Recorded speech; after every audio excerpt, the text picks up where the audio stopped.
Urfa, Diyarbakır gezdim, hele hele yar yar. 32 sancak saydım, hele hele yar yar. Neslihan derler güzeli, adını duydum reh reh. Gül yüzünü görmeye geldim.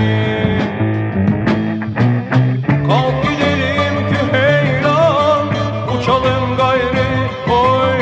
Neslihan'a varalım gayri. Kalk gidelim Küheylan, uçalım gayri oy. Neslihan'a varalım gayri. Rumelinde pek çok gezdim, hele hele yar yar. Tuna boyunda dolandım, hele hele yar yar. Aslıhan derler güzelim, adını duydum reh reh. Gül yüzünü görmeye geldim.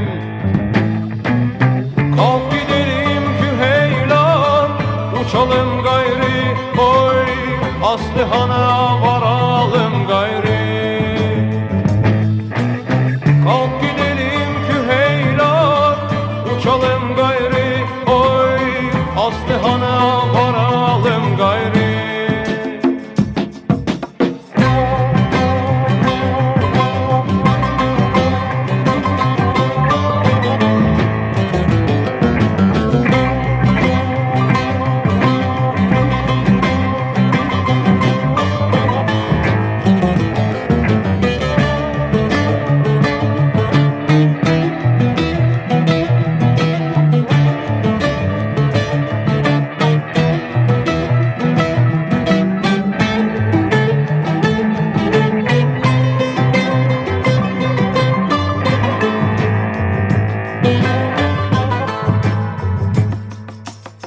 Aslıhan'dan, Neslihan'dan, hele hele yar yar.